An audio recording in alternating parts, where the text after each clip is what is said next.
Assalamualaikum warahmatullahi wabarakatuh. Apa kabar Bapak Ibu guru hebat? Tetap semangat, terus berinovasi. Selamat datang di channel YouTube Madinah Pokjawas Jakarta Selatan.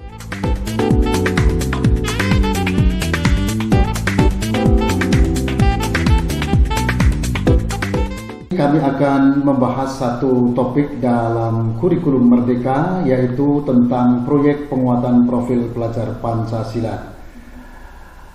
Selamat menyaksikan. Ada beberapa hal yang harus kita kuasai. Yang pertama, memahami proyek profil pelajar Pancasila.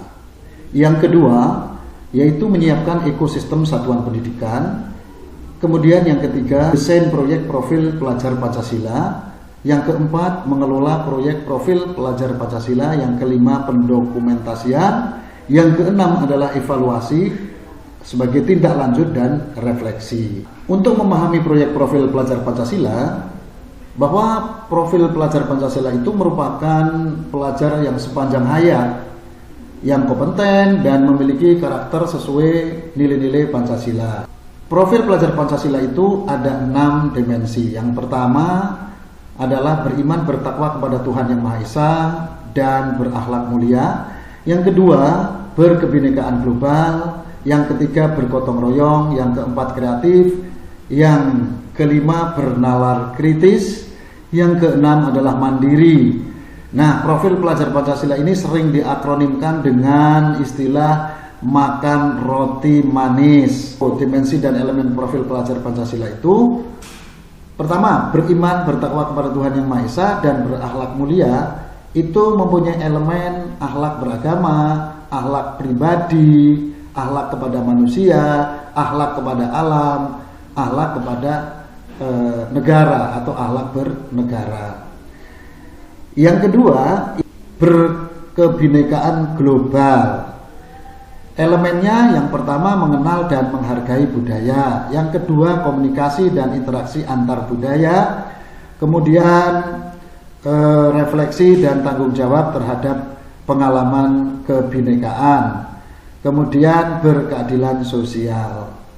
Yang ketiga yaitu bergotong royong. Elemennya itu yang pertama kolaborasi, kedua kepedulian, yang ketiga berbagi. Kreatif. Dimensi kreatif ini terdiri dari elemennya: pertama, menghasilkan gagasan yang orisinil. Yang kedua, menghasilkan karya dan tindakan orisinil. Yang ketiga, elemennya memiliki keluasan berpikir. Kemudian yang kelima, bernalar kritis. Elemennya adalah memperoleh dan memproses informasi. Kemudian yang kedua, elemennya menganalisis dan mengevaluasi penalaran. Yang ketiga, merefleksi dan mengevaluasi pemikiran sendiri. Dimensi mandiri. Elemennya adalah kesadaran akan diri dan situasi. Kemudian yang kedua, regulasi diri. Itulah rangkuman dimensi dan elemen profil pelajar Pancasila. Nah, penerapan proyek penguatan profil pelajar Pancasila arahnya adalah kepada 6 dimensi.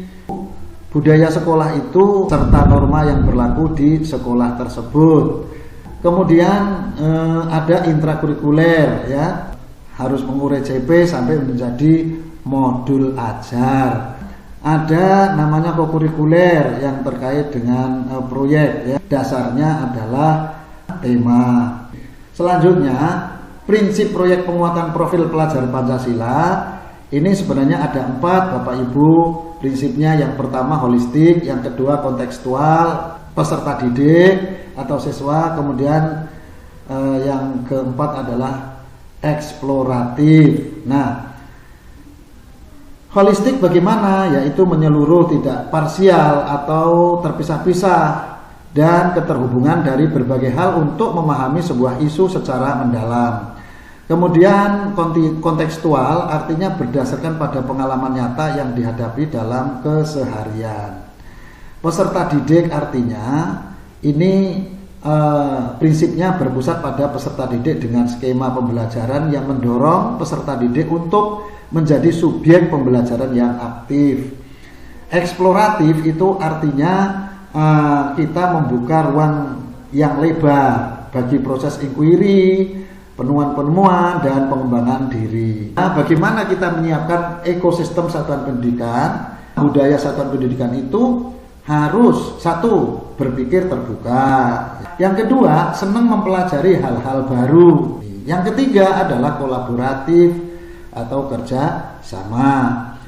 Nah, kemudian bagaimana peran pemangku kepentingan? Nah, kita lihat ekosistem satuan pendidikan itu apa saja.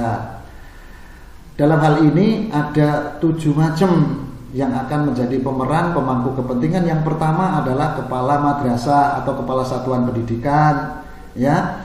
Yang kedua adalah para guru atau pendidik. Yang ketiga adalah siswa peserta didik atau murid, ya. Tapi sekarang kita kenal dengan peserta didik. Yang keempat itu adalah dinas pendidikan. Kalau di Kemenak namanya Penmat, ya. Baik di tingkat kabupaten maupun di tingkat provinsi atau di tingkat kota.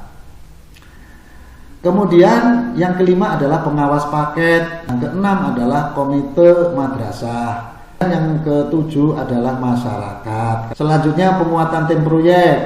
Bagaimana penguatan tim proyek ini? Ini ada 2 macam. Harus punya bekal pelatihan dasar dan pelatihan lanjutan kali ini. Terima kasih, lebih kurangnya saya mohon maaf. Wassalamualaikum warahmatullahi wabarakatuh.